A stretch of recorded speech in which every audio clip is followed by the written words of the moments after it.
Pero imaginemos que ya tienes un patrimonio importante, has tardado mucho tiempo en ahorrarlo, o quizá eres un emprendedor, has vendido un negocio, te ha costado muchísimos años, quizá varias generaciones, llegar a ese capital, a ese nivel de patrimonio, y entonces lo colocas en el mercado para diversificar y en un día, en 2 días, en unos meses se esfuma el 30, el 40, el 50% de ese dinero, ¿no? Es que eso, bueno, yo creo que es que Hay algo psicológicamente importante ahí es que yo devastador, siempre ¿no? trato de distinguir, porque cuando hablamos, los profesionales hablan de porcentaje, y cuando le hablas al cliente y le dices, Mm, mira, está bien, o sea, tú eres una persona joven, vamos a tomar todo el riesgo, poner todo en renta variable para tratar de adquirir más crecimiento.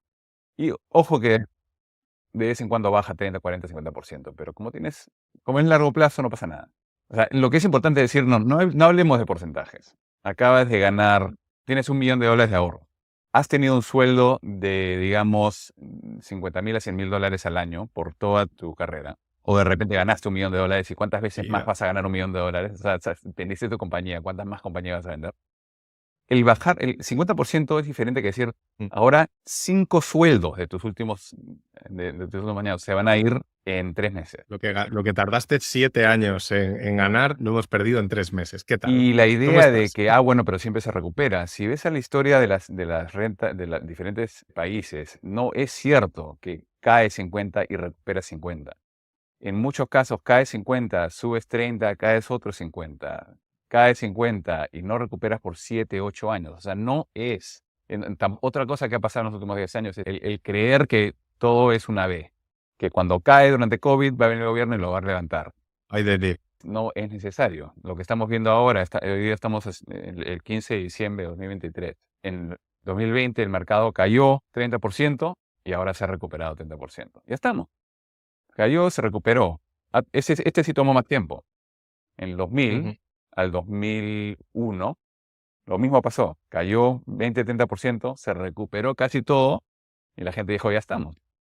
Después cayó de nuevo y se recuperó y cayó de nuevo. Tuvimos 8 caídas hasta llegar al punto más bajo en mediados de 2003 y después nos tomó 6 años recuperarnos. Hay una idea ahí no sé dónde lo he escuchado, quizá os lo he escuchado a vosotros también. Esta idea de que una cosa es el tiempo estadístico y otra cosa es el tiempo psicológico. Y cuando tú estás viendo un backtest, estás viendo una simulación, estás viendo una gráfica, Cliff donde Asner, encima ya haces de como que Ricky no, Bobby. pero ya sabes dónde acaba, ¿no? O sea, tú ya sabes que al final se recuperó y entonces dices, bueno, sí, yo creo que hubiera aguantado, ¿no? Yo esto lo hubiera aguantado, claro, que lo hubiera aguantado. Aquí son 3 centímetros de mi pantalla. Esto es muy sencillo. Luego, esos 3 centímetros trasladado a 3 años viendo cómo no se recupera, además, recordamos, ¿no? Siempre estos periodos negativos coinciden con crisis económicas, puede que pierdas tu empleo, es decir, el escenario en el que se desarrollan esas caídas suele ser un escenario negativo en general. No hay gente cantando por las calles en ese momento. Es muy difícil de imaginarse o de saber lo que harás en ese entorno o lo que te ocurrirá también, cómo cambiarán tus circunstancias, etcétera. Hilando esto con lo que decía yo de la cartera, al final,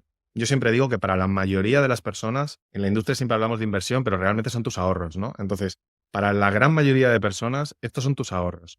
Y tus ahorros, ahorras porque primero quieres batir la inflación, ¿no? Pero al final, si lo reducimos muy mucho, tú tienes un objetivo dual. Por un lado, quieres tener el máximo dinero posible a largo plazo.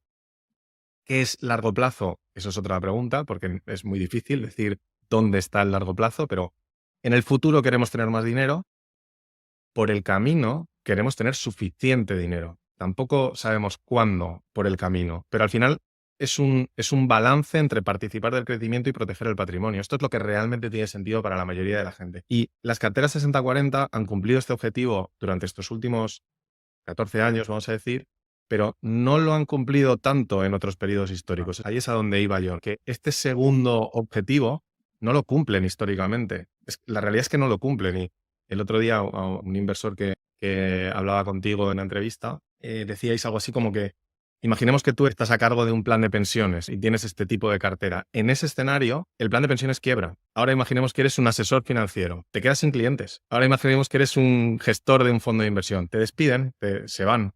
Y yo bromeando me imaginaba, bueno, y además, si vives en pareja y eres el que ha decidido invertir, tu pareja, por lo que sea, pues no presta tanta atención y entonces le dices, mira, esto es lo que ha pasado con los últimos 7 años de nuestros sueldos, pues entonces además te divorcias, ¿no? Entonces es como que realmente no sobrevive este tipo de cartera, no sobrevive a un Yo análisis siempre hago histórico. ese análisis de que si tú hubieras invertido en 1966 en el Dow Jones por del 66 al 97, hubieras hecho, en 32 años, hubieras hecho 8% al año. Pero si te retirabas en el 66 y sacabas ese 5% al año que uno saca, porque como dices, son tus ahorros para poder vivir de sus ahorros. Y a 8% al año estás sacando Ujú, 5 menos 8, 3, dejo algo para la familia, etcétera. Pero lo que pasó del 66 al 82 fue que hiciste cero retorno y muchas altibajos y te quedaste sin plata en 7 años. Entonces, lo que pasó es que del 82 al 97 hiciste 16% al año. Entonces, ¿qué pasa si es que cambiamos? Si cortamos eso a la mitad, movemos la parte, los últimos 16 años y los pones al comienzo. Empiezas mm. con X cantidad de ahorros, creo que el análisis que hice fue $1.000.000, y sacas tu 5%. Cuando te mueres, dejas un patrimonio de 4 y pico millones de dólares a tu familia. Y viviste bien. Te tocó justo esa etapa de 16% al comienzo de tu retiro que te ayudó, pero eso no tuvo nada que ver con tu portafolio, la eficiencia de tu portafolio tuvo que ver con suerte. Entonces, cuando uno habla, empecemos hablando porque lo que pasa, estamos hablando de cosas para mucha gente muy esotérica, de renta fija, renta variable, ¿qué estás hablando? Yo quiero concentrarme en Warren Buffett, en inversión de value investing, y yo tengo un asesor que sabe cómo elegir las acciones correctas al tiempo correcto.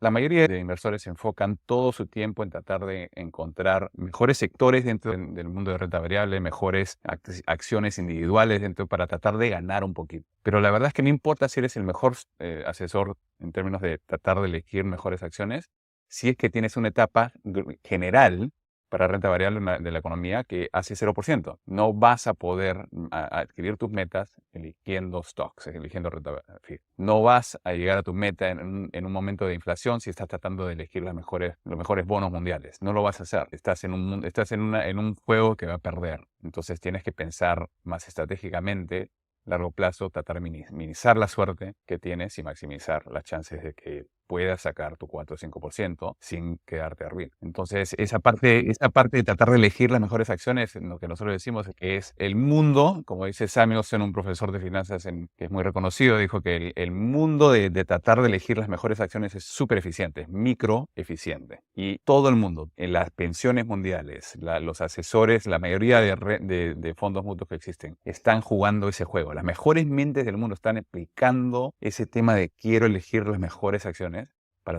para ganarle al mercado 1.5, de repente 2% al año. Tú estás compitiendo con esa gente y es súper eficiente. Nadie piensa en la parte macro, es decir, cómo puedo agarrar diferentes bloques de inversiones que son muy diferentes, renta fija, renta variable, oro, commodities, etcétera, y ponerlo de una manera, o hacer un portafolio de una manera en la cual el valor de mi portafolio es más construcción de portafolio en el tema macro versus micro. Y lo que notamos es que el tomar decisiones en el mundo de asset allocation es mucho más eficiente y te da mucho más chance de sobrevivir que tratar de enfocarte en elegir acciones. Yo iba a encaminar la conversación justo hacia este punto porque no solo es que en un lado hay mucha eficiencia porque es lo que todo el mundo está haciendo, especialmente en acciones, ¿no? Yo creo que acciones, me voy a inventar el porcentaje, pero te diría que el 99% de la gente lo primero que hace es ¿cómo hago para escoger las acciones ganadoras? ¿No?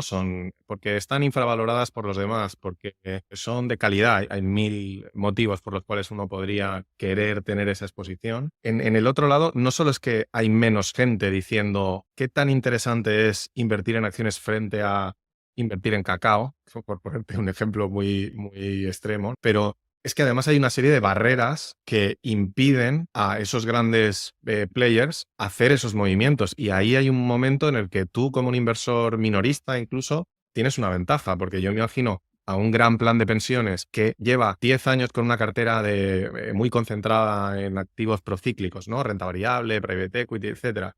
De repente aparece un shock inflacionario. Se controla, aparece un segundo shock inflacionario. Ahí ya empezamos a hablar de, bueno, habrá que incorporar algo, entonces tiene que pasar el comité, y entonces luego habrá que ver quién es el advisor, y entonces tenemos que hacer un due diligence, y entonces habrá que cambiar la normativa. Es decir, que no puedes fácilmente adaptar tu cartera a un nuevo escenario cuando eres un gran player del mercado. O sea, un gran plan de pensiones, los asesores que están dentro de una estructura más grande. No es tan fácil para ellos y, sin embargo, para alguien que, por un lado, tiene un mandato flexible o incluso para un inversor minorista, tienes una oportunidad y tienes una ventaja frente a los demás. Y entonces ahí es donde nosotros pensamos que está el juego, ¿no? Y eso es lo que queremos explorar en esta masterclass y en el resto de episodios.